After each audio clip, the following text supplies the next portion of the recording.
గురుదేవో మహేశ్వర.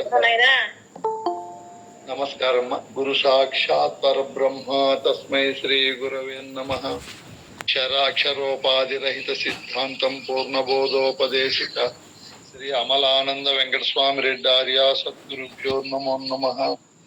అస్మద్గురు సమారంభం కృష్ణ సాందీప మధ్యమం ఓంకార పీఠ పర్యంతం వందే గురు పరంపరం. ద్వయాత్మరహిత సిద్ధాంతం పరమ పురుష ప్రబోధక శ్రీ వివేకానంద శుభయార్య సద్గురుభ్యో నమో నమః. నిన్న మనము ఒక అంశాన్ని విచారించుకున్నాము. గురువు అంటే ఏ వస్తువు, ఏ వస్తువును గురువు అంటే సరిపడతాది, ఆ గురు పదవి అంటే ఏమి, గురు పదములు అంటే ఏమి అనేది గురు పదముల వరకు విచారించుకున్నాం. గురువు అని ఏ వస్తువుని అంటారు, మరియు గురు పదవి అంటే ఏమి అనేది విచారించుకున్నాం. సూక్ష్మ ప్రజ్ఞావంతులు గురువాక్యం పైన విశ్వాసము, గురువాక్యాన్ని విచారించి అర్థం చేసుకునే అర్హత ఎవరికైతే ఉంటుందో వారికి అర్థం అయిపోతుంది. ఓహో, గురువు అనగా అజ్ఞానం అనే చీకటిని పోగొట్టి జ్ఞానం అనే ప్రకాశాన్ని కలిగించే వస్తువే గురుస్వరూపం. మన పెద్దలు మహా తపస్సంపన్నులు చాలా దీర్ఘకాలము ఆలోచన చేసి గురువు అనే పదానికి ఏది సరిపడతాది అన్నప్పుడు సరైనటువంటి నిర్వచనం చేసి చెప్పారు. సృష్టిలో 5 రకాల పదార్థాలు ఉంటాయి. ఘన పదార్థము, ద్రవ పదార్థము, వాయు పదార్థము, ప్రాణ పదార్థము, గురు పదార్థము అని.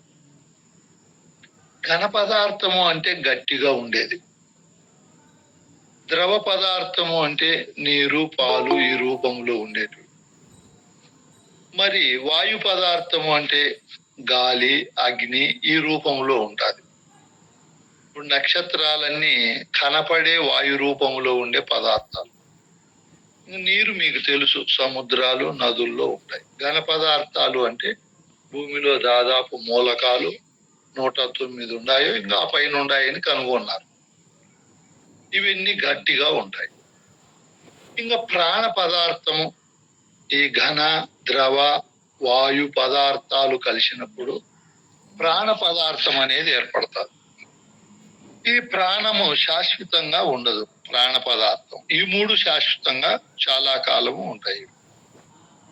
ప్రాణం అనేది అవినాశది, అది నాశనము కాకుండా ఇంకా అటువంటి వాటిని ఒకవేళ అది నాశనమైన వేదాంత ప్రకారం ఆ రూపమే అంటాడు భాగవత కృష్ణ ప్రభు. ఇప్పుడు నా రూపమే నా కొడుకు, నా కొడుకు రూపమే వాళ్ళ కుమారుడు, ఇంకా వేరే వస్తువు కాదు అంటారు. ఒకవేళ మనము ఆ పద్ధతిలో విచారించకుండా నేను బ్రహ్మానంద రెడ్డినే, నేను అవ్యయ స్వరూపుడును, నేను వ్యయం అయిపోయినా నా వంటి స్వరూపాలను తయారు చేస్తాను, సంతానాన్ని సృష్టికిస్తా, నా సంతానం మళ్ళీ సృష్టికి సంతానాన్ని ఇస్తుంది. అంటే అది నాశనము అయినా దాని ప్రతిరూపాలను సృష్టిలో మిగిల్చిపోతుంది ప్రాణం అనేది. ఈ మొక్కలు ఉన్నాయి, అవి వాటి వంటి సంతానాన్ని సృష్టించిపోతాయి, వ్యాప్తి చేస్తాయి, వాటికి మళ్ళీ సృష్టి అవుతుంది. ఇక్కడ నాశనమైండేది అక్కడ కనపడుతుంది, అక్కడ ఉత్పత్తి అయ్యి పెరిగి పెద్దదై తమ వంటి వాటిని ఉత్పత్తి చేసి మళ్ళీ ఆ వస్తువు కనపడకుండా పోతారు. ఈ ఘన రూపములో ఉన్నటువంటి వస్తువులకు ప్రాణము లేదు, ద్రవ రూపములో ఉండే వాటికి లేదు, వాయు రూపంలో ఉండే వాటికి ప్రాణము లేదు. ఈ ప్రాణం అంటే మీకు మొక్కలను చూపించి ప్రాణం ఉంది చూడండి, ఇవి బాగా ఎదుగుతున్నాయి, ఆకులు ఎగిరిస్తాయి, పూలు పూస్తాయి, పండ్లు కాస్తాయి అంటే అర్థం అవుతుంది.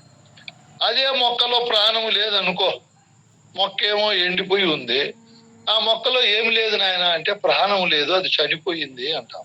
ఆ మొక్కలు చనిపోయినాయి, ప్రాణం అనేది వాటిలో లేదు, చనిపోయింది, ప్రాణం వెళ్ళిపోయింది అంటాం.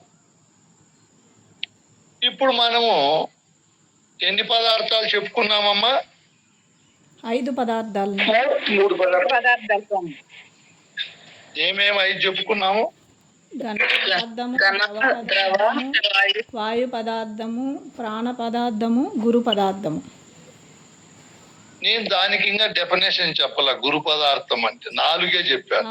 చెప్పింది 5. ఘన పదార్థం అంటే ఏమి, ద్రవ పదార్థం అంటే ఏమి, వాయు పదార్థం అంటే ఏమి, ప్రాణ పదార్థం అంటే ఏమి చెప్తూ మీకు అవగాహన అయ్యేకి చెప్తున్నాను. ప్రాణం అనేది ఈ 3ంటికి ఉండదు. ఘన, ద్రవ, వాయు రూపాలకు ఉండవు కాబట్టి వాటి వంటి సంతానాన్ని ఉత్పత్తి చేయవు. చేసినాయనుకో అవి కూడా ఇబ్బంది అవుతుంది, సృష్టి క్రమం దెబ్బతింటారు. చూడు మన గురు పరమాత్మ ఎంత గొప్ప ఇంజనీరు. 5వదే ఆత్మ పదార్థం, అదే గురు పదార్థం. అదే దానికి ఎన్నో పేర్లు ఉన్నాయి, మనం నిన్ననే చెప్పుకున్నాం ఆ పేర్లన్నీ. ఆయన 5వ పదార్థం అనేది ఘన పదార్థముకు, ద్రవ పదార్థముకు, వాయు పదార్థముకు, ప్రాణ పదార్థముకు ఉండదు. ఇది ఎక్కడ ఉంటుంది? ఇదిగో పశువులు, పక్షులు, క్రిమికీటకాలు, మానవుల్లో ఆత్మ ఉంటుంది. గురువు అనే పదార్థం అది శుద్ధ చైతన్యంగా ఉంటుంది. రూపము లేకుండా అంటే కనపడకుండా ఉంటుంది. ఇప్పుడు ఘన రూపము, ద్రవ రూపము, వాయు రూపములో కనపడేటివి ఉంటాయి. వాయు రూపములో ఉండే అగ్ని, సూర్యుడు ఇటువంటివి అవి వాయు రూపమే, కనపడతాయి. అవి కనపడకుండా ఉండే వాయువు ఉంటుంది. వీటికి ప్రాణం ఉండదు. ప్రాణం మొక్కలకు ఉంటుంది, మనకు తెలియబడుతుంది. అది కంటికి వస్తు రూపకంగా కనపడదు. ప్రాణమును వేరు చేసి చూడలేము, అది కూడా ఆశ్రిత వస్తువు ప్రాణం అనేది. మీకు ఇప్పుడు ఇంకా బాగా అర్థం కావాలి. ఏమని అర్థం కావాలి? ఘన, ద్రవ, వాయు రూపములు అవి నాశనము కావు కాబట్టి అవి జడంగా అలాగే ఉంటాయి. అవి ఇంకొక వస్తువును ఆశ్రయించి ఉండవు, వాటికి అవే ఏక పదార్థంగా ఉంటాయి. ప్రాణం అనేది ఆశ్రిత వస్తువు, అది ప్రకృతి చెప్పేకి లేదు. ప్రాణాన్ని ఎంత సైన్స్ వేత్తలైనా తత్వవేత్తలైనా దాన్ని బయటికి తేలేరు. ప్రాణము ఒక వస్తువును ఆశ్రయించుకొని ఉంటుంది. ఇప్పుడు ప్రాణము కాకుండా 5వదైనటువంటి పదార్థం ఆత్మ లేదా గురువు, పరమాత్మ, ఈ ప్రత్యేగాత్మ, ఎన్నో పేర్లు ఉన్నాయి, మనస్సు. ఇవి ఈ పదార్థం ఎక్కడుంది అన్నప్పుడు చెప్పాను ఇప్పుడు మీకు. పశువులు, పక్షులు, క్రిమికీటకాలు, మానవులు. మానవుల్లో అధికంగా ఉంది, అది అద్భుతంగా పనిచేస్తుంది. మానవుల్లో వాటిలో కూడా పరిమితంగా పనిచేస్తుంది. వాటికి ఎంత అవసరమో అంత పనిచేస్తుంది. వాటికి చీమలకు, దోమలకు, పులులకు, సింహాలు, పక్షులకు ఎంత తెలివి ఉండాలనో అంతే ఉంది వాటికి. ఇక మానవునికి అపరిమిత మేధాతనం ఉంది, చాలా గొప్ప తెలివి ఉంది మానవునికి. ఈ తెలివి అనే ఆత్మ, ఈ తెలివి అనే గురువు, ఎన్ని పేర్లు పిలిచినా ఒక పదార్థమే అది. అది కూడా ఆశ్రిత వస్తువే, ఒక వస్తువును ఆశ్రయించుకొని ఉంటుంది, అనాశ్రిత వస్తువు కాదు. అదే ఈ సృష్టిలో విలువైనది, గొప్పదైనటువంటిది, అన్నిటికంటే విశేషమైనటువంటి సత్తా కలిగినటువంటిది. అదే గురుస్వరూపము. ఆ గురుస్వరూపం ఎక్కడుంది? మిగతా ముందు ఉండేటి 4 మనకు తెలియబడే స్థానంలో ఉన్నాయి, తెలుసుకుంటావు అవి. ఈ గురు స్వరూపం అనే పరమాత్మ తెలుసుకునే స్థానంలో ఉంది, తెలియబడే స్థానంలో లేదు. అందుకే ఇది ఈ సృష్టిలో విలువైన వస్తువు, సత్తా కలిగినటువంటిది, సమస్త విద్యలకు మూలరాశి. ఇది శ్రీనిలయము, శ్రీ గురు నిలయం ఇది. అందుకే ఈ పదార్థము ఎక్కడుంది అన్నప్పుడు నేనై ఉండాను అని మనకు బాగా దృఢం కావాలి. ఆ గురువు అనే వస్తువు నేనయ్యే ఉండాను. ఈ సృష్టిలో నేనే అన్నిటికన్నా గొప్ప పదార్థ స్వరూపుడును. ఇప్పుడు ఇంకేం పుణ్యం చేసుకొని అవసరం లే, నువ్వు ఆల్రెడీగా పుణ్యఫల విశేషము చేత తల్లిదండ్రుల యొక్క ఉపయోగము వల్ల, తల్లిదండ్రులు మనకిచ్చినటువంటి చాలా గిఫ్ట్, అది కానుక వల్ల మనం అంత గొప్ప స్థానంలో జన్మనెత్తి వచ్చాం. తల్లిదండ్రులు ఒక్కరేనా? ముందు మనం చెప్పుకోండి, ఘన ద్రవ వాయు ప్రాణ పదార్థాలన్నీ కూడా సహకరించింటే మనం ఏర్పడ్డాం. ఇంత గొప్ప స్థానములో పుట్టడమే పుణ్యము.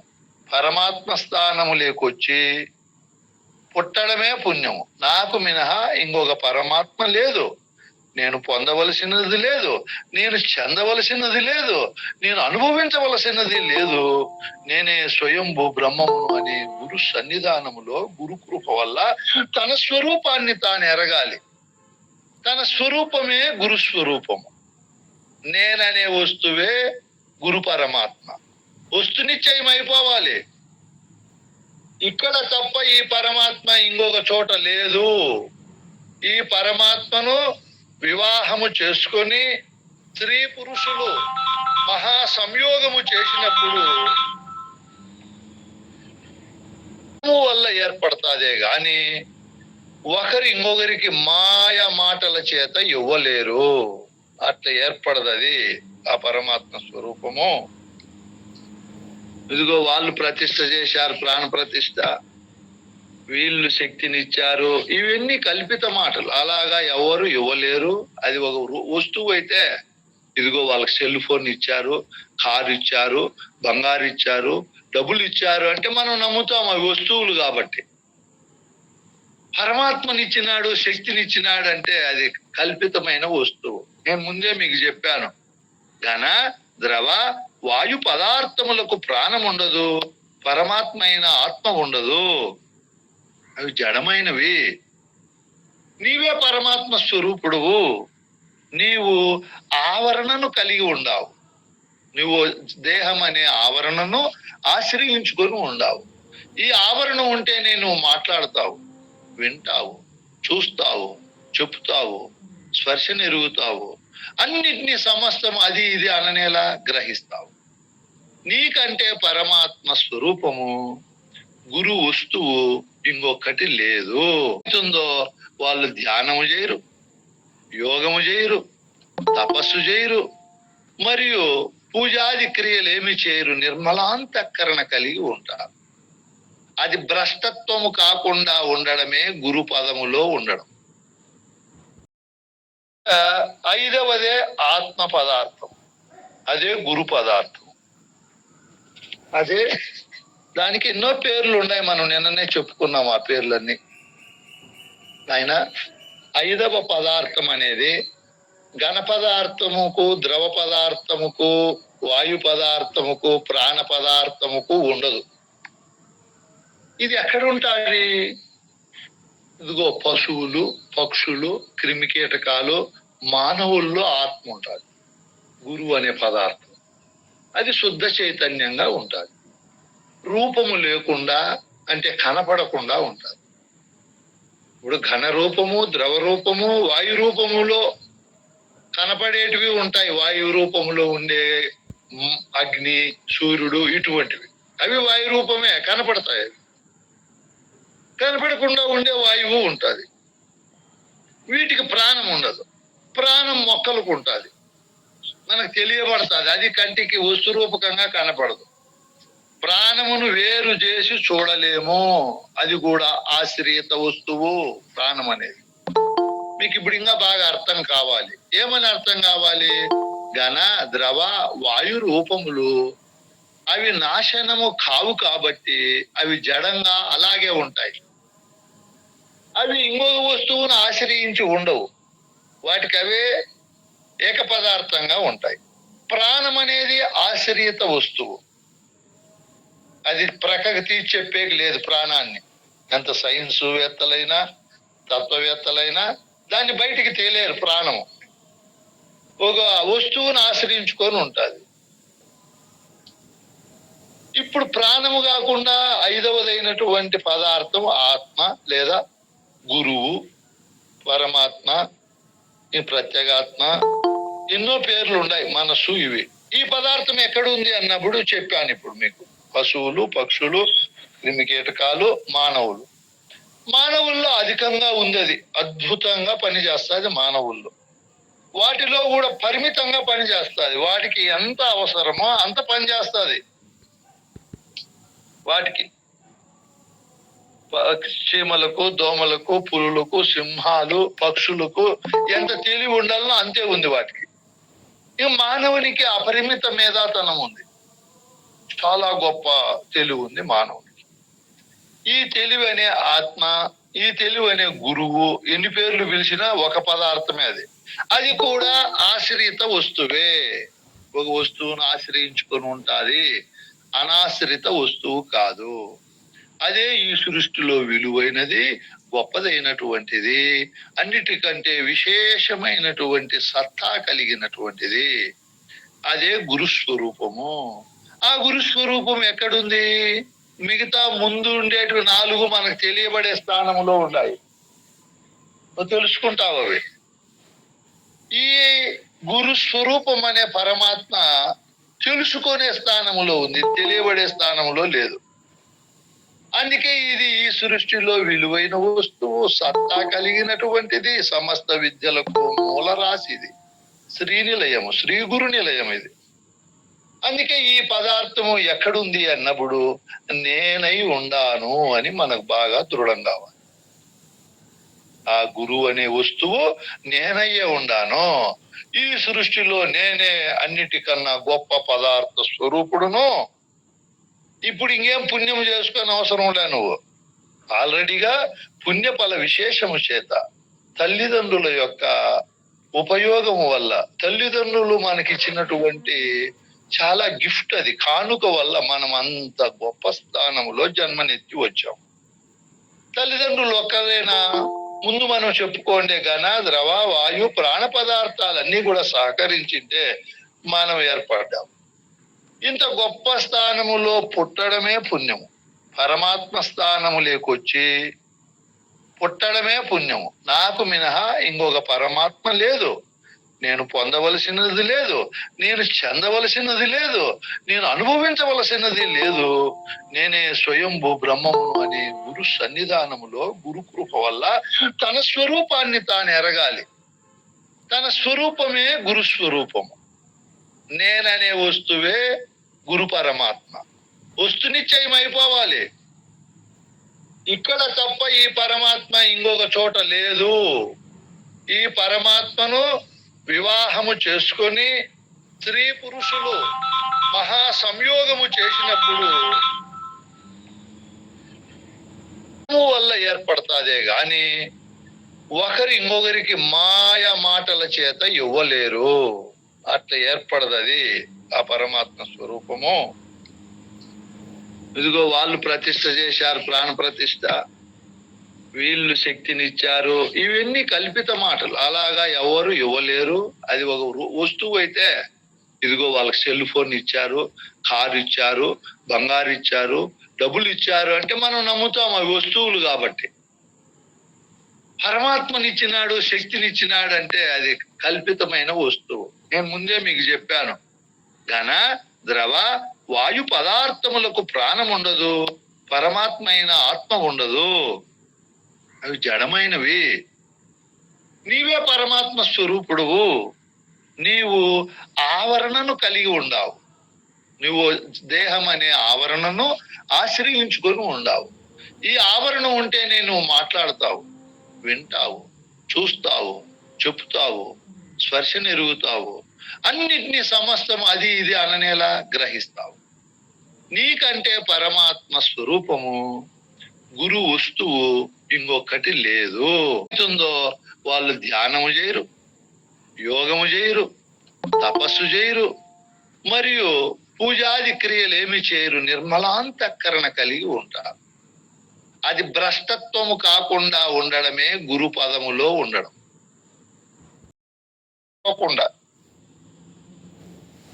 ఉండిన వాళ్ళను పరమాత్మ స్థానములో గురు పదవిలో ఉండినారు అంటారు. మనము చేసుకోండి పుణ్యఫలం నాకు ఎంత ఆనందం అవుతాదో. ఆహా, పరమాత్మగా నేను జన్మకు వచ్చాను, పరమాత్మ స్వరూపుడునై నేను ఉండాను, నాకు మినహా నేను గొప్ప వస్తువు ఇంకొకటి లేదు. నేనుకు మినహా నేనే ఈ అఖిలాండ కోటి బ్రహ్మాండ నాయకుడును, సమస్త ఆగమ నిగమ ఉపనిషత్తులలో ఉన్నటువంటి సారభూతుడును అని చూడు ఎంత విశేషంగా గురు కృప వల్ల నా స్వరూపము నేను తెలుసుకొని మరవకుండా నిరంతరము స్వరూప ఆనంద స్థితిలోనే మనం ఉండాలి. ఒకవేళ లౌకిక విషయాల్లోకి ప్రవేశించిన వెంటనే మన స్థానం ఇది కదా అని వచ్చి కూర్చోవాలి. ఈ గురు స్థానాన్ని భ్రష్టత్వం పొందింపజేసేకి భార్య రూపములో, తల్లిదండ్రుల రూపములో, బంధువుల రూపములో, పిల్లల రూపములో, కోడన్లు, అల్లుళ్ళు, బంధుబాంధవులు ఏదో ఒక రూపంలో, దేహం రూపంలోనో ధనం రూపంలోనో వచ్చి కూర్చుంటాది. ఎన్ని రకాలుగా వచ్చినా మన హృదయ కమలములో నేను గురు పరమాత్మనని మరవకుండా ఉండాలి. ఎవరైతే మరవకుండా ఉంటారో వాళ్ళ ఆనందమే వేరు, వాళ్ళ స్థితే వేరు, వాళ్ళ ఓర్పే వేరు, వాళ్ళ సహనమే వేరు, వాళ్ళ త్యాగమే వేరు. సకల సద్గుణ సంపన్నుడవుతాడు, సకల శిష్టాచార సమన్వితుడై జీవిస్తాడు మహనీయుడు. సకల ఒప్పుల కుప్ప సద్గుణశాలి అవుతాడు.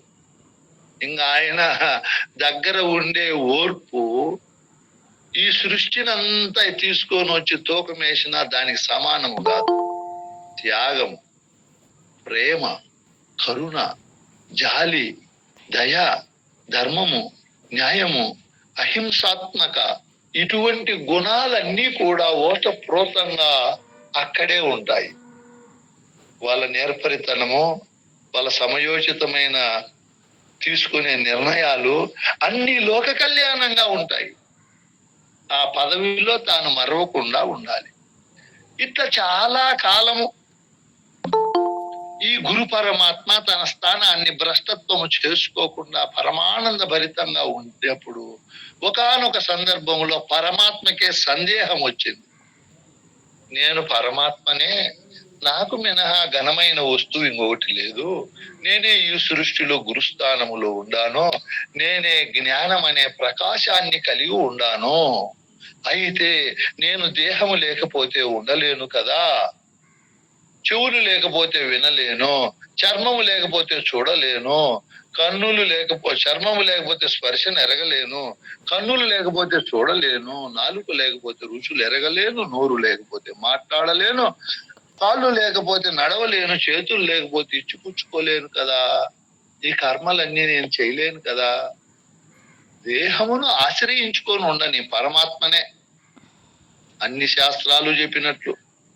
అయితే నేను పరమాత్మనైన నేను ఈ దేహము లేకి ఎక్కడి నుంచి వచ్చాను, దేహము తరువాత ఎక్కడికి పోతాను? మరి నేను పరమాత్మనైతే గురువు చెప్పితేనే గుర్తించాను గాని నాకు నేను స్వతహాగా గుర్తించలేదు కదా. నేను పరమాత్మనైతే నాకు సర్వజ్ఞత్వము స్వాభావికంగా లేదు కదా, దేహాత్మ బుద్ధితో జీవిస్తాను కదా. అది కాక నేను పరమాత్మనని తెలుసుకున్న తరువాత కూడా అందరిలో ఉండే పరమాత్మ తెలుసుకోలేకుండా ఉంది, మోసగిస్తా ఉంది, అబద్ధాలు చెప్తా ఉంది, తనను తాను అహంకార అభిమాన రూపములో హెచ్చించుకుంటూ ఉంది. ఎన్నో గుణాలతో విరాజిల్లుతూ, నవ్వుతూ, ఏడుస్తూ, ఆనందపడుతూ, దుఃఖపడుతూ, మోసగిస్తూ, అన్యాయం చేస్తూ, అధర్మము చేస్తూ, సృష్టికి సేవ చేస్తూ, లేదా ఎన్నో కోణాల్లో ఇది ప్రకోపిస్తా ఉంది కదా. అసలు దీని రాకడ పోకడ ఏమి అని ఎవరికి సందేహం వచ్చిందమ్మా? ఇప్పుడు పరమాత్మ నేను పరమాత్మనని పూర్ణ నిర్ణయ జ్ఞానము కలిగిన మహనీయులకే సందేహం వచ్చి ఆ గురుపదములో గురుపదాన్ని అధిష్ఠించిన ఆ మహాచక్రవర్తికి, ఆ మహారాజాదిరాజుకు, ఆ మహాప్రభువులకెల్ల ప్రభువైన ఆ ప్రభుదేవునికే సందేహం వచ్చింది. విశ్వేశ్వరుడు, సర్వేశ్వరుడు, దేవదేవుడు, మహామంగళ స్వరూపుడు, విద్యాస్వరూపుడు, ఇంక ఎన్ని పేర్లు పెడతామో అన్ని ఘనమైన భావాలతో, అన్ని ఘనమైన నామాలతో ఉన్నది ఆ పరమాత్మ స్వరూపం. ఆ స్వరూపానికే సందేహం వచ్చినప్పుడు అచల బోధ చెప్పే గురువు దగ్గరికి పోయింది ఆ పరమాత్మ. ఆయన ఏ స్థానంలో ఉన్నాడు? పరమాత్మ స్థానాన్ని అధిరోహించి పరిపూర్ణ బోధ చెప్పే గురువు దగ్గరికి పోయి పరమాత్మకు సర్వలక్షణ విలక్షణమైన పరిపూర్ణాన్ని దర్శించి, నేను పరమాత్మనేమో పరమాత్మనే, అయితే నేను శాశ్వత వస్తువును కాదు, నేనే పెనుమాయ, నేనే కళ, నేనే మిథ్య, నేనే అనిమిషుడును, నేనే అనహంకారుడనని తనను తాను గురువాక్యముతో రహితము చేసుకున్నాడు ఆ నిజుడు. అడవులు తపస్సులు చేయలా, ఏ సాధనలు చేయకుండా మనం గురువు దగ్గరికి పోయి చెప్పాడు. గురు పదములను చెప్పే గురువు ఎలా ఉంటాడు? అటువంటి గురువు మనకు దొరకాలి, లేకపోతే ఏ ప్రయోజనమూ ఉండదు. అటువంటి గురువు దగ్గరికి పోవాలి. ఆ గురువు ఎలా ఉంటాడు? గురు పదములను చెప్పే గురువు. ఎరుక భ్రమగల్గు శిష్యుని పరితాపము మాన్పినట్టి పండితుడెతడో, గురుడతడే గాని గురువులు గురువులమని పొట్ట కొరకు కొనిగే వారెల్లా, వారికి బోధ తెలియుట కల్లా పరిపూర్ణమును లేని ఎరుక నేర్పడ తెలిపి ఎరుకాను విడిపించ మెరుగాక గురువులై గురిగే వారెల్లా, వారికి బోధ తెలియుట కల్లా. ఆయన గురువు అంటే ఎరుక భ్రమ. నేను పరమాత్మను, నేనే శుద్ధ చైతన్య స్వరూపుడును, నేనే అనంతుడును, నేనే శాశ్వతుడును, నేనే సనాతుడును, నేను సావు పుట్టుకులు లేని వాడను. ఈ ఘటమనే దేహం పగిలిపోయినప్పుడు నేను మఠములో ఉండే ఆకాశములో కలిసిపోతా, నాకు జనన మరణములు లేవు అని ఎరుక భ్రమలో ఉండాడు ఇతను. ఈ పరమాత్మ స్థానానికి వచ్చిన మహనీయుడు సృష్టిలో ఉండే చిన్న జీయరు, పెద్ద జీయరు, దండి, త్రిదండి, పరమహంస, చైతన్య, బాబా, సరస్వతి అని ఇట్లా ఎన్ని పేర్లతో విరాజిల్లుతున్నారో ఆ మహనీయులంతా పరమాత్మ స్థానానికి వచ్చినారు, జగద్గురు స్థానానికి వచ్చారు. వచ్చి ఆ ఆవరణాన్ని ఛేదించక నేనే పరమాత్మనని ఆగమములు, నిగమములు, ఉపనిషత్తులు, బ్రహ్మసూత్రాలు, భగవద్గీత, యోగ వాసిష్టము, జ్ఞాన వాసిష్టము, వివేక చూడమని, విచార సాగరము, అద్వైత సింద్రిక, విలాపము, వైజయంతి మాల, ఈ విధంగా సృష్టిలో ఉన్నటువంటి భాష్యాలన్నీ చదివి నేనే పరమాత్మను, నేనే పరిపూర్ణము, నేనే అచలము అనే భ్రమలో ఉండారు. అటువంటి వారి యొక్క భ్రమను, అతని యొక్క పరితాపమును ఎవరైతే మాన్పుతారో అటువంటి మహనీయుడే పండితుడు, అతడే గురుడు. గురువులమని పొట్ట కొరకు కొనిగే వారెల్లా. చాలా మంది గురువులు పొట్ట కొరకు గొనుగుతున్నారు, కీర్తి ప్రతిష్టలకు గొనుగుతున్నారు. ఏమో ఈ సృష్టిలో చేయాలని చెప్పి అనేక రకాలుగా గొనుగుతున్నారు. ఒకరు వస్తారు, నేను పీఠం పెట్టాను, సమాఖ్య పెట్టాను, మేమేంటో ఆశ్రమాలు కడుతున్నాము, డబ్బులు ఇవ్వండి అంటారు. పుస్తకాలు ప్రింట్ చేపిస్తున్నాము, డబ్బులు ఇవ్వండి అంటారు. మేము 20 రోజులు సభలు పెట్టాము, ఏమన్నా సహాయం చేయండి అంటారు. పొట్ట కొరకు గొనుగుతున్నారు వీళ్ళందరూ. ఎవరు కట్టమన్నారయ్యా నిన్ను? ఆశ్రమాలు అడుక్కొని కట్టమన్నారా? అడుక్కొని పుస్తకాలు ప్రింట్ చేయమన్నారా? అడుక్కొని గురు పూజలు చేయమన్నారా? ఎవరు చేయమన్నారు? మేము భయంగా జరపమని గురువు చెప్పాలి. ఆయనలారా, డబ్బు వేస్ట్ చేయొద్దండి. మనం గృహస్థాశ్రమంలో ఉండే పరిపూర్ణ బోధ రాజయోగులము నాయన, అది కూడా ప్రధానమైన ఆయన అని నిజ గురువు భయముతో చెప్తాడు శిష్యులకు, భద్రము నాయన అని. అప్పులు చేయొద్దండి, మోసం చేయొద్దండి, విచ్చలవిడిగా ఖర్చు పెట్టొద్దండి అని నిజ గురువు చెప్తాడు. తన స్వార్థానికి బోధను వాడుకోడు. ఆ గురువు చెప్పాడు నాకు, బ్రహ్మ, స్వార్థానికి వాడుకోవద్దు, అది నిలబడదు, అపకీర్తి వస్తుంది, గురు స్థానములో ఉండే మహనీయుడు ఇవ్వాలే గాని తీసుకోకూడదు. ధనము కకారాలు జయించు నాయన అన్నాడు మా గురు.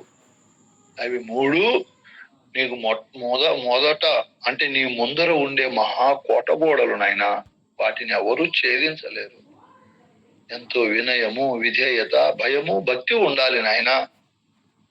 కకారములు అంటే కాంత, కనకము, కీర్తి, ఈ మూడు కకారాలు. కాంతను చూసి ఈ ఎరుక మహాప్రకోపిస్తా. అప్పుడు దీక్షితులు ఏం చెప్పాడు? పరస్త్రీ తల్లి తల్లి తల్లి. పరధనం అంటే అబ్బా వాళ్ళు కోటీశ్వరులు, మనకు కొంచెం ఇస్తే ఏమే, నాకు 1 లక్ష ఇవ్వలేరా, 2 లక్షలు ఇవ్వలేరా, నేను గురువును కదా అని ఇది ప్రకోపిస్తుంది ఎరుక. అప్పుడు శివరామ దీక్షితులు ఏం చెప్పాడు? పరధనము మట్టి పెళ్ళ వలె సమానము, మట్టి పెళ్ళతో సమానము అన్నాడు. ఆహా చీ, నాకెందుకు నాయన, వాళ్ళే సుఖంగా ఉండని, వాళ్ళే బాగుండని అనే భావనతో ఉండాలి. కీర్తి, ఎంత కీర్తి! నేను ఈ పరిపూర్ణ బోధకు ప్రతినిధినే గాని సిద్ధాంతవేత్తను కాదు కదా, సిద్ధాంత కర్తను కాదు కదా. మహనీయులు ఎంతో కష్టపడి శివరామ దీక్షితులు ఆ గురు పరంపర ఎన్నో కోణాల్లో మనకి బోధన అందించారు. వాళ్ళు కీర్తికాములు, వాళ్ళకి జయబెట్టాలి. వాళ్ళతో సమానమా నేను బ్రహ్మాను? వాళ్ళ పాద ధూళికి పనికిరాను. నాది నేను యథార్థంగా చెప్తున్న వాస్తవం. నవవ్యాకరణ పండితులు, పరిపూర్ణ బోధలో సంపూర్ణంగా తడిసి ముద్దయిన మహనీయులు వాళ్ళు. అటువంటి వారెక్కడ, నేనెక్కడ నాయన? కీర్తిని కోరనే కోరకూడదు. కీర్తి కాములై గురుస్థానంలో ఉండకూడదు. ఇవన్నీ చెప్పారు మా గురువులు బాగా. భద్రం నాయన అని చెప్పారు. ప్రకోపిస్తాది ఎరుక, ఏదో విధంగా పతనం చేస్తాది నీ స్థితిని, నీ స్థానాన్ని. చాలా జాగ్రత్తగా ఉండాలి. పొట్ట కొరకు కొనకూడదు. అట్లా గొనిగే గురువులకు వారికి బోధ తెలియుట కల్లా. మహనీయుడు ఎలా ఉంటాడు అన్నప్పుడు, ఆయన పరిపూర్ణమును లేని ఎరుక నేర్పడా తెలిపి ఎరుకను విడిపించే గురుడే సద్గురుడు. నిజ గురువు ఇదిగో పరిపూర్ణము నాయనా, ఇదిగో ఎరుక నాయనా. ఆ ఎరుక నీ స్వరూపమే, నేను లేననే భావనతో మరవకుండా ఉండడమే ఎరుక. మిథ్య అని అనుకోవడమే ఎరుకను విడుచుట. ఎరుకను విడిస్తే మళ్ళేమంటారు? అది వస్తు రూపంలో విడిచినట్లు కాదు, భావములో వదలాలి. ఇదే మిథ్య అని, ఇదే కళ అని. ఇట్లా చెప్పే గురువే గురువు. ఇట్లా చెప్పేది శాతగాక పరిపూర్ణమును లేని ఎరుక ఏర్పడ తెలిపి ఎరుకను విడిపించ నిరుగాక గురువులై, మేము అచల గురువులము, మాది ఆ సాంప్రదాయం అని గొనిగే వారికి బోధ తెలియదు నాయనా అంటున్నాడు. తెలిసిన గురువు ఏం చెప్తాడు? మన పరిపూర్ణ బోధ తెలిసిన గురువు ఏం చెప్తాడు అంటే, చెప్తాడు గురు పదములు అంటే చెప్తాడు. ఏం చెప్తున్నాడు చూడండి. 12 అక్షరములు గల సదమల మంత్రార్థమెరిగి సద్గురు కృపచే 16 అక్షరములు గల అది ఎట్టిదో తెలిపెనేని అతడే సద్గురుడు. ఇవి రెండిరుగా అతడేటి గురుడు. మొదటిది పరిపూర్ణమును తెలుపు ఎరుకాను తదనంతరపుది బోధ చేయు. ఇవి తెలిసిన నతడే సద్గురుడు. ఇవి రెండిరుగా అతడేటి గురుడు. ఎంత మోసము చేస్తున్నారో అచల గురువులు చాలా మంది. మాది అచల బోధ అనేది త్రిమంత్రార్థ గోప్యం అని పేరు పెడతారు. బిడ్డ ఇదిగో 2 గురు పదములు, ఒకటి ద్వాదశి పదం, రెండవది షోడశి పదం. 3వ మంత్రము లేనే లేదు. 2 వస్తువులను గురించి చెప్పే మంత్రాలే మంత్రాలు. ద్వాదశి పరిపూర్ణమును గురించి చెప్తాది. పరిపూర్ణ బోధ చెప్పే గురువు ధ్యానము చెప్పడు, యోగము చెప్పడు, తపస్సు చేయమని చెప్పడు. నాయన ఏదో 108 సార్లు 1108 సార్లు ఈ మంత్రం అనుకోమని చెప్పడు. యజ్ఞము చేయమని చెప్పడు. ఏం చెప్తాడు ఆ మహానుభావుడు? ఇదిగో 12 అక్షరాల మొదటి పదం అధిదేవుడు అంతటా ఉన్నాడు నాయన, ఆయన లోని చోటు లేదు అని చెప్పి మొదటి పదమైనటువంటి ద్వాదశాక్షరి మంత్రాది దేవుని ప్రత్యక్షంగా చూపిస్తాడు సాంప్రదాయ గురువు. తొలి మంత్రపర్థమెక్కడ కలదో ఎని వెతుకనేలా కలదంతటనో.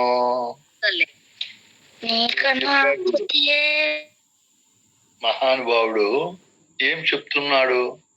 తొలి మంత్ర ఫలితం ఎక్కడుందో అని ఎందుకు నాయన నువ్వు వెతుకుతావు? అంతటా ఉంది, అది ములుగురుచ్చ సందు లేకుండా ఉంది అని ఆ మొదటి మంత్ర అధిదేవుణ్ణి పరిపూర్ణమిదిగో అని చూపిస్తాడు ఆ మహానుభావుడు. తొలి పదము యొక్క అధిదేవుణ్ణి, ఆ మంత్రాది దేవుణ్ణి ప్రత్యక్షంగా చూపిస్తాడు. ఎన్నో రకాలుగా ఈ గురువులు అడ్డుపడతారు. బ్రహ్మస్వామి వేరే గురువుల శిష్యులను చేసుకుంటున్నాడు అని వగనింది.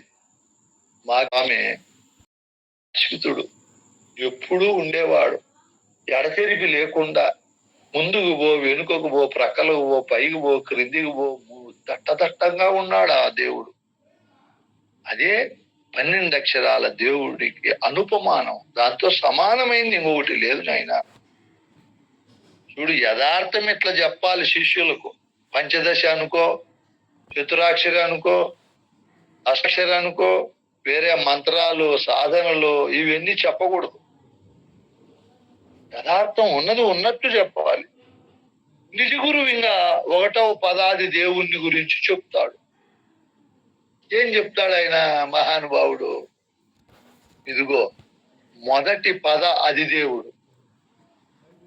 సముద్రములో జలచరాలకు ఏ విధంగా సముద్రము ఎడతెరిపి లేకుండా లోపల బయట ఉందో, ఈ సృష్టిలో ఉండే మానవాది, పశుపక్షాది, క్రిమికీటకాది జంతువులకు, పంచభూతాలకు, నక్షత్రాలకు, ఈ సృష్టిలో ఏమేమి ఉన్నాయో అన్నిటికీ లోపల వెలుపల పరిపూర్ణమే ఉంది.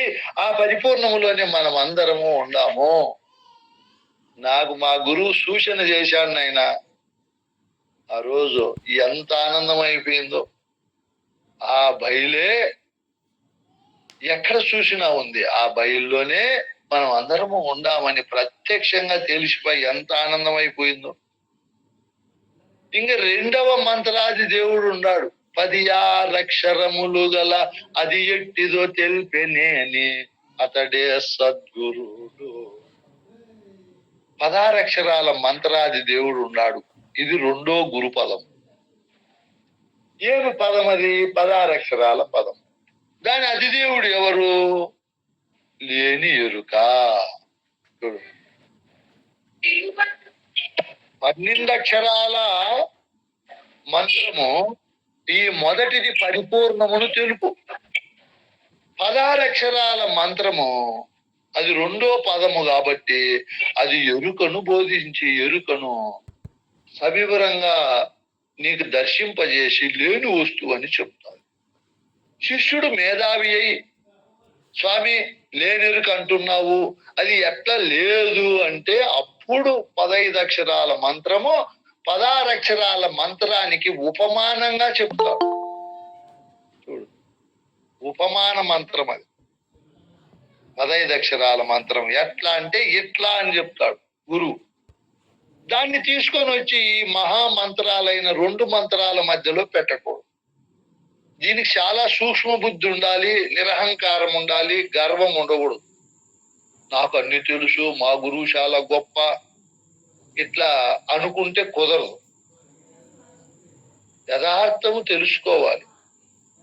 మా నాన్న కూడా గొప్పే, చాలా గొప్ప, గుణాలలో, త్యాగంలో, అన్నిట్లో కూడా మహా చదువరి, అద్భుతమైన జ్ఞాపక శక్తి, నల చరిత్ర, వేమన పద్యాలు, భజన పద్యాలు ఎన్ని భూమానంద స్వామి తత్వాలు, పద్యాలు, ఆయన రాసిండే పాటలు అన్నీ నోటుకోవచ్చు. బుక్కులే కాదని చెప్పాల. అయితే మళ్ళీ మేము సుబ్రాయుడు స్వామి దగ్గరికి ఎందుకు పోయాము? అక్కడ ఇక్కడ కంటే ఇంకా అధికంగా ఉంది, యథార్థంగా ఉంది. ఇప్పుడు మనం ఎక్కడ భ్రాంతి రహితం చేసుకోవాలనో అక్కడికి జనాలు ఏమనుకుంటారో, గురువులు శాపాలు పెడతారేమో, ఇట్లా అభిమాన అనురాగాలు పడకూడదు. ఇదిగో నిజ గురువు ఈ విధంగా చెప్తాడు, పరిపూర్ణాన్ని చూపిస్తాడు, అది అంతటా ఉంది నాయన అంటాడు. ఆ మంత్రార్థము 16 అక్షరాల మంత్రార్థము ఎక్కడో ఉందని నువ్వెందుకు నాయన చూడనేలా? కాదా, 16 అక్షరాల అది దేవుడే, చూసేవాడు, వినేవాడు, అనేవాడు, తినేవాడు.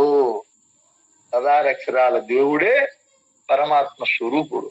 ఆయనే అన్ని చూస్తున్నాడు, ఆయనే అన్ని వింటున్నాడు, ఆయనే అన్ని మళ్ళీ అంటున్నాడు, ఆయనే మళ్ళీ తింటున్నాడు, ఆయనే అన్ని పనులు చేస్తున్నాడు. ఈ తొలి మంత్ర పదము, రెండో మంత్ర పదము బాగా విచారించి దీర్ఘంగా వాటిని అవలోకనం, అర్థము చేసుకుని ఆలోచన చేసి మొట్టమొదట పరిపూర్ణమే నిజ దైవము, ఉన్న దైవమని భావించి తరువాత కలకాల మెరుకాలు కలదాన్ని వీడు అంటున్నాడు. ఇప్పుడు మహానుభావుడు వదిలిపెట్టు, ఇది లేనిదని అన్నాడు. పిల్లోలకు కూడా అర్థమైంది. మన సాంప్రదాయంలో కొంతమంది గురువులు అహంకార స్వరూపాన్ని కలిగి మేము గొప్ప అనే భావముతో ఇవన్నీ సంపూర్ణంగా గ్రహించకుండా ఏమంటున్నారు, ఈ ఎరుక బయలైతుంది అంటున్నారు. ఈయన విడసమంటా ఉంటే ఆయన బయలైతుంది అని వాళ్ళు చెప్తున్నారు. వాళ్ళు ఎట్లా మన సాంప్రదాయంలోకి వస్తారు? మన సాంప్రదాయంలో శివరామ దీక్షితులు పరంపర గురువుల దగ్గర చేరి ఆ గురువులకు సేవ చేసి ఉన్నది ఉన్నట్టు తెలుసుకుంటే వాళ్ళు అసలు గురువులు అవుతారు. గురు పదముల గురించి చెప్తారు. మన సాంప్రదాయంలోనే ఉండకుండా, ఈ గురువులను సేవించకుండా వేరే వేరే విధంగా వాళ్ళు గురుస్థానాన్ని పొంది మాది అచల బోధ అంటే ఎట్లా చెప్తారు? భ్రాంతి రహిత బోధ చెప్పలేదు. ఇప్పుడు అటువంటి వాళ్ళే ఎక్కువ అయిపోయినారు. వాళ్ళ రాజ్యమే ఎక్కువ నడుస్తాం. ఎరుకే బయలవుతుంది అనేది, 3 మంత్రాలు ఉన్నాయి అనేది, వాళ్ళకి తెలియదు అనేది, మాదే గొప్ప అనేది, మా గురువు ఇంకా గొప్పవాడు అనేది, ఇట్లంతా చెప్పుకుంటూ నిజ గురువు అధికారైన శిష్యుడు వచ్చినప్పుడు పరిపూర్ణం ఇదిగో ఎరుకయ్యని చూపించి లేని ఎరుకను లేదని ఎదింగించిన గురుడే సరి, ఎరుకను నిలిపేటి గురుడు ఎందుకోయన్నా? 16 అక్షరాల మంత్రము లేదే, ఆ మంత్రాది దేవుడు లేనివాడనే చెప్పాలి గాని దాన్ని చూపించాలి, దీన్ని చూపించాలి. మొదటి పదమైనటువంటి 12 అక్షరాలు, రెండో పదమైనటువంటి 16 అక్షరాల మంత్రాలను చెప్పి ఆ మంత్రాది దేవతలను ప్రత్యక్షంగా చూపించి రెండో పదమైనటువంటి షోడశాక్షరి మంత్రాది దేవత ఈ లేని ఎరుక లేదని చెప్పిన గురుడే సరి, దాన్ని నిలిపే గురుడు ఎందుకోయన్నా? గురుడు ఆ 16 అక్షరాల పదము అది దేవుడైన ఎరుక శాశ్వతమని, అది బయలులో కలిసిపోతుందనే మాటలు చెప్పే గురువు ఎందుకయ్యా? బోధ నీకో, తద్బోధ నీకెందుకోయన్నా? ఎంత బాగా చెప్తున్నాడు చూడు. ఇంత బాగా చెప్పినా మళ్ళీ ఎరుక బయలవుతుందంటే ఏమనుకోవాలా? శరణన్న వారి మస్తక మందు చేయిబెట్టి తిరమోగ ఎరుకాను తీసి వేయని వాడు ఎందుకోయన్న తద్బోధనీకెందుకోయన్న. ఏం మాటలో ఈ మాటలు! 12 అక్షరాలు 16 అక్షరాలు అనే ఈ 2 పదములను బాగా క్షుణ్ణంగా విచారించి నిర్ణయాత్మకమైన బుద్ధి కలిగిన గురువే నిజ గురువు, అశరీర గురువు. నేను లేదనేవారు, నేను బయలు అనేవారు శరీర గురువులు, అసాంప్రదాయ గురువులు. ఆ ఎరుకను నిలిపేటి గురుడు. అది బయలు అవుతుందనో, అది శాశ్వతం అనో, అది పరిపూర్ణంలో కలిసిపోతాదనో అనే వారి బోధ ఎందుకోయన్నా, తద్బోధ నీకెందుకోయన్నా దీక్షితులు చెప్తాడు. అటువంటి వారు అంటరాని వారు, వారితో మీరు కలవకూడదు. పొరపాటున కలిసిన వెంటనే 108 సార్లు స్నానం చేయాలి. ఎరుక బయలవుతుంది అనే వారితో పొరపాటున మనం ఎప్పుడైనా కలిసిన ఇంటికి వచ్చి 108 సార్లు స్నానం చేయాలి. వాళ్ళు చండాలులతో సమానం అంటాడమ్మా. శరణన్న వారి మస్తక మందు తనను ఆశ్రయించిన శిష్యుల తలపైన చేయిబెట్టి ఎరుకంటే ఏమో చెప్పి తిరముగా ఎరుకాను తీసివేయని వాడు ఎందుకోయన్న తద్బోధ నీకెందుకోయన్నా.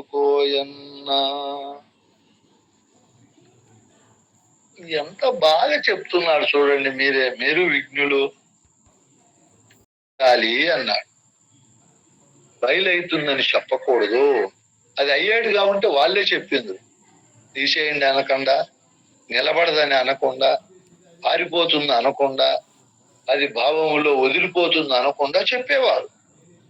చెప్పారు మహనీయులు. ఏం చెప్పారు? పరిపూర్ణ బోధ ఎరిగిన గురువరుచే బోధగొన్న గొప్ప ఫలంభో.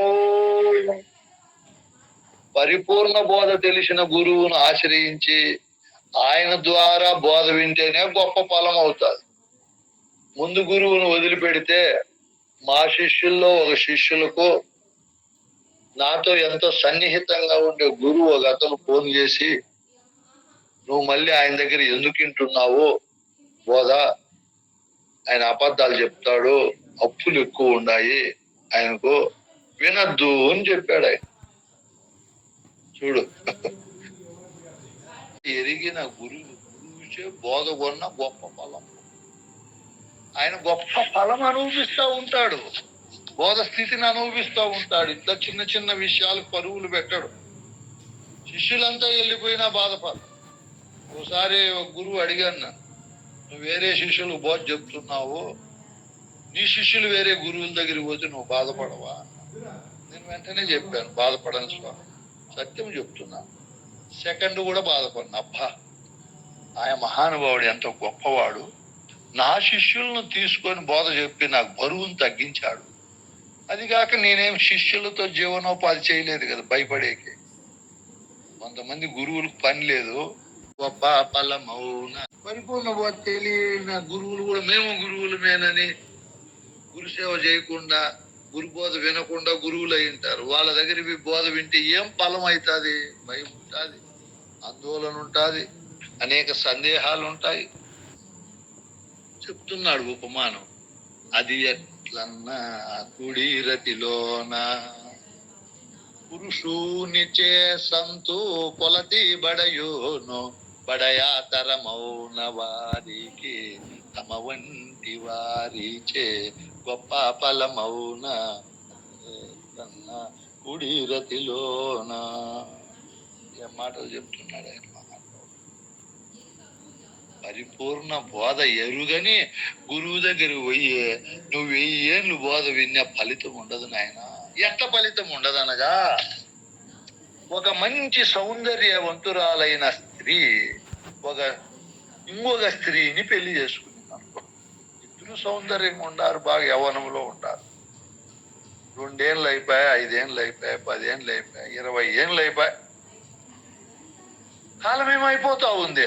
బడయాతరమౌన వారికి తమ వంటి వారిచే, తమ వంటి స్త్రీలను పెళ్లి చేసుకోండే వాళ్ళకు సంతతి ఎట్లా కలుగుతుంది? పురుషునిచే సంతు కొలతి బడయూను. పురుషుని పెళ్లి చేసుకుంటే స్త్రీ సంతతి కలుగుతుంది. స్త్రీ ఇంకొక స్త్రీని పెళ్లి చేసుకుంటే సంతతి ఎట్లా కలుగుతుంది? కలగదు. తెలుసో తెలియదు చేసుకున్నారు. అప్పుడు వెంటనే వదలాలి. ఆ గురువులు శాపాలు కాదు, ఏం చింతకాయ పెట్టినా జరగదు. నాకు ప్రొద్దున ఒకరు ఫోన్ చేసినారు, నేను చెప్పేది కాదు కదా, వాళ్ళే చెప్తున్నారు.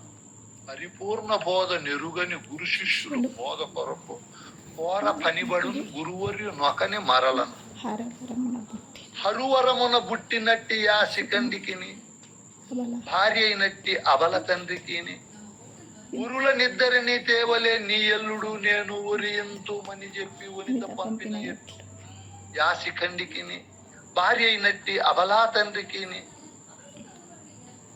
ఏం మాటలు చెప్తున్నాడు ఆయన?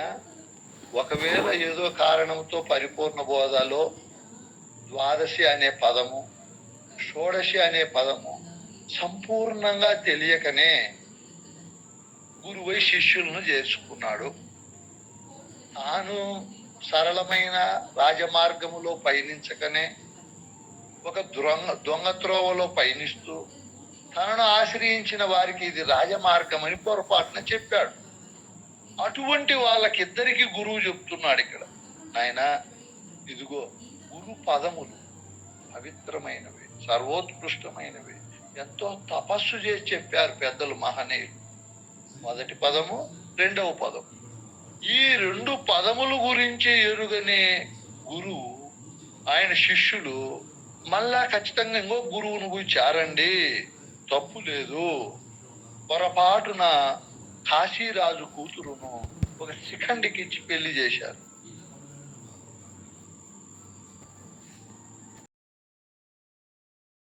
బాగుండ నాయన, నీవు నన్ను పురుషుడని పెళ్లి చేసావు నీ అల్లునికిచ్చి, నీ అల్లుడైన నా భర్త పురుషుడు కాదు, ఆయన ఇదిగో పురుషత్వం లేనటువంటి వాడు, ఇద్దరికి పురుషులను ఎత్తుకొచ్చి పెళ్లి చేయని లెటర్ రాసిందాన్ని. కృష్ణ ప్రభులు ఇంత బాగా పిల్లలకు కూడా అర్థమయ్యేదిగా చెప్తున్నాడు ఉపమానం. ఇదిగో ఈ పద్ధతిలో, ఎందుకంటే నా స్థాయికి నేను ఇవన్నీ ఎందుకు చెప్తున్నాను అంటే, ముందు ముందు అనర్థాలు జరుగుతాయి. యథార్థము తెలియకనే గురువు అయినప్పుడు ఆయన ఇంకో రూపంలో బోధ చెప్తాడు, తెలిసిన వాళ్ళు ఒక రూపంలో చెప్తారు. అప్పుడు మన సాంప్రదాయంలోనే వైషమ్యాలు ఏర్పడతాయి. ఇదిగో వాళ్ళ బోధ ఇలా ఉంది, ఆ గురువు ఇలా చెప్తున్నాడు, ఈ గురువు ఇలా చెప్తున్నాడు అని చెప్పి ఈయన శిష్యులు వాళ్ళ శిష్యులు పోట్లాడుకునే వరకు వస్తున్నారు, విమర్శించుకునే వరకు వస్తున్నారు. అట్లా కాకుండా మన సాంప్రదాయం అంతా కూడా ఏకీకృతంగా బాగా పూర్ణ పురోభివృద్ధి కావాలి అంటే అందరూ ఒకే పద్ధతిలో బోధ చెప్పాలి, అందరూ ఒకే పద్ధతిలో సాంప్రదాయాన్ని అర్థం చేసుకొని చెప్పాలి. అట్లా చెప్పినప్పుడు విమర్శలు ఉండవు, మనమందరము కలిసికట్టుగా ముందుకు పోవచ్చు. ఇప్పుడు బైబిల్ ఉంది, ఖురాన్ ఉంది, వాళ్ళు ఎక్కడ చెప్పినా ఒకే పద్ధతిలోనే చెప్తారు. ఖురాన్ చదివే వాళ్ళు పైన అల్లా ఉన్నాడు, ఆయన నిర్గుణ నిరాకారుడు, ఆయన ఈ సమస్త సృష్టిని అంతా సృష్టించాడు, మనం నడవడానికి బల్లపరుపుగా భూమిని, మన పైన ఆకాశము, అందులో వర్షం పడేటట్లు ఇవన్నీ చేశాడు, ఆయన సర్వశక్తివంతుడు అని అందరూ అదే చెప్తారు. ఇంకా బైబిల్ లేకపోయినామనుకో, ఆయన మన కోసము రక్తాన్ని చింపి ప్రాణము తీసుకున్న యేసు సాక్షాత్తు ప్రభువు కుమారుడు. ఆ ప్రభులోకానికి మనం పోవాలి అంటే ఈయన మాటలను విశ్వసించాలి, ఈ వాక్యాలను మన హృదయంలో పదిలపరుచుకోవాలి అని దానికి తగిన బోధ చెప్తారు. మన అచల సాంప్రదాయంలో కూడా బోధ ఆ విధంగానే ఉన్నప్పుడు వైషమ్యాలు ఉండవు. అంతా మనం కలిసికట్టుగా ఈ బోధను ముందుకు తీసుకొని పోయి సమస్త మానవ హృదయాలలో దీన్ని నింపి, ఓహో మొదటి గురుపదం అంటే పరిపూర్ణాన్ని చెప్పేది, రెండవ గురుపాదము అంటే ఎరుకను గురించి చెప్పేది, ఆ ఎరుక నా స్వరూపమై ఉంది, నేనే ఎరుక స్వరూపుడును, నాకేమాత్రం సంబంధము లేకుండా, నాకుండే లక్షణాలు ఒక్కటి కూడా లేకుండా పరిపూర్ణం ఈ విధంగా ఉంది అని ఈ రెండు రకాలైనటువంటి పదాలను మనం అర్థం చేసుకొని తదన అనుకూలంగా మన సాంప్రదాయ పెద్దలు ఏ విధంగా జీవించారో ఆ విధంగా మనం కూడా భ్రాంతి రహితమై దేనిపైన భ్రాంతి పెట్టుకోకుండా మనల్ని ఆశ్రయించిన శిష్యులకు మనం గురువుగా కనపడాలి.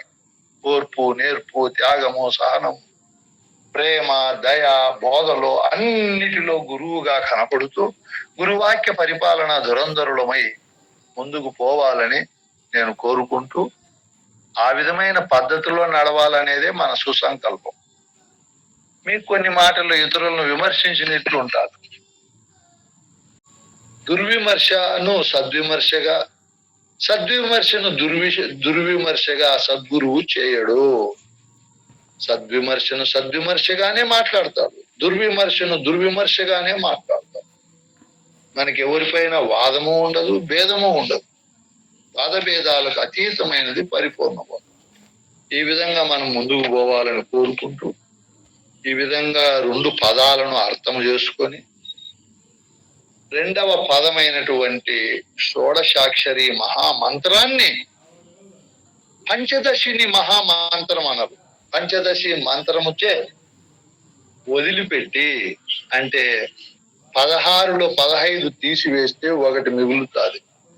ఆ 1ని 12 అక్షరాల మంత్రము ద్వారా అది ఉన్నది, ఈ 1 లేనిదని దృఢం చేసుకొని అన్ని కాలాలలో నిరహంకారులై, నిర్మలులై, అశరీరులై నేననే స్వప్నమనే ఉద్యోగమును చేయకుండా నేనే స్వప్నమనే ఆ స్వప్నోద్యోగాన్ని మానుకొని గురువాక్య పరిపాలనలో మన జీవితాన్ని ముందుకు తీసుకొని పోవాలని మనసా వాచ కోరుకుంటూ ఇంకెవరైనా